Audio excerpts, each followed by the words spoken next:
Yeah. That's the most important part of the day.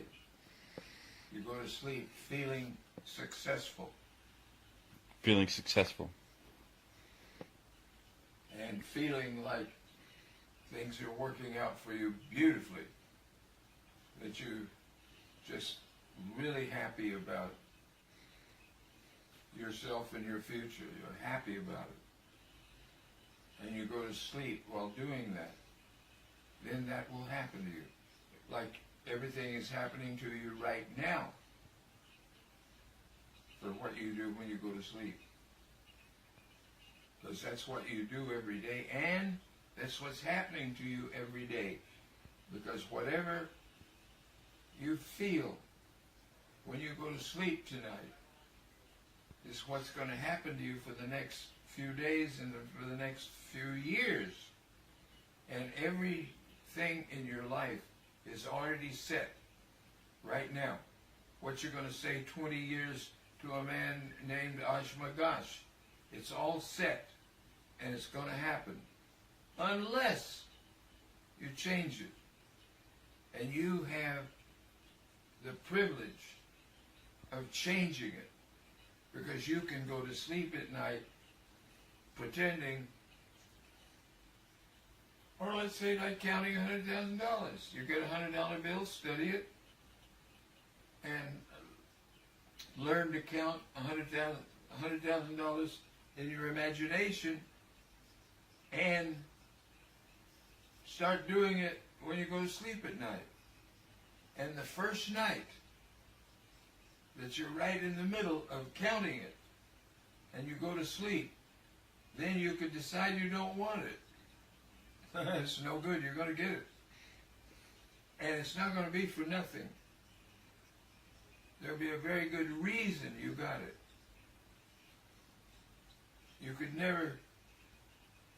Like, I told you the story about Tony, right?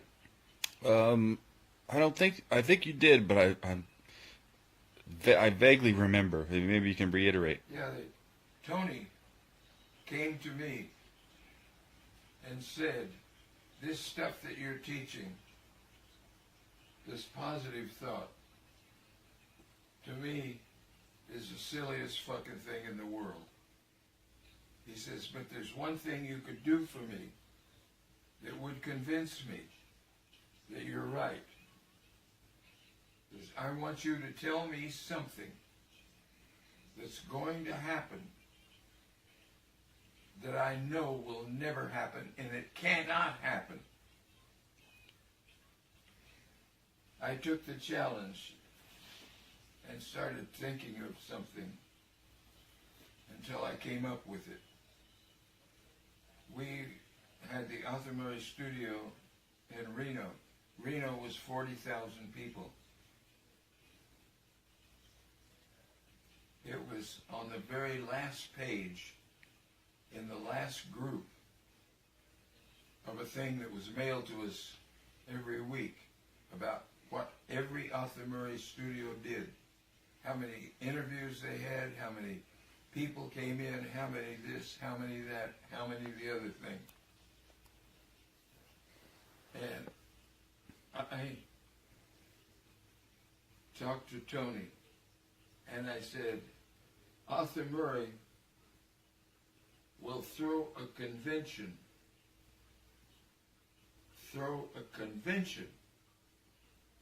for the Reno studio. Tony said, that will never happen. I says, well, when it does happen, will you believe?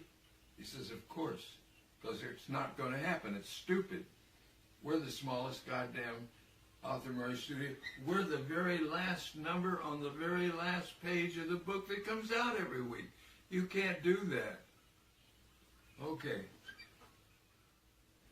I did an exercise of I'm looking down, and I'm looking at my hands, and I can hear a huge crowd. You know that sound that a huge crowd makes. I'm sitting there looking at my hands. I hear this huge crowd. I start raising my sight, until I see two microphones. I see a microphone right here and a microphone next to me. Now I see the microphone and I look up and see the crowd. They've come to see me. And I look to my right, and there he is, Arthur Murray is walking up the stage, and he comes down and sits beside me to talk on that microphone. I told Tony that Arthur Murray will throw a convention for the Reno studio, and he says, this can't happen, it's impossible. When it was all over, I went to Tony and said, Tony, we did it. You said it was impossible, it couldn't be done, and we did it. He says, yeah, but it's none of this positive shit you're talking about. He says, you're probably the smartest man I've ever met in my life. You did everything right. You earned it. I mean, we went to 800% of par. People were writing us. We were getting letters every day. What the fuck are you doing? I would always answer it. I'm not doing anything. I'm just doing the best I can. We hit 800% of what we were supposed to do, and Arthur Murray threw a convention in Las Vegas for us. And that was an exercise you did from Neville Goddard. Yeah. And I went to Tony when this was all over with. I says, Tony, see? And he says, see hell. He says, you're the smartest son of a bitch I've ever met in my life. But you didn't just dream this shit up and make it happen. It happened because you're a very good man, you're a smart man, and you did 800% of what you were supposed to do. And Arthur Murray threw a convention for you in Las Vegas. It's got nothing to do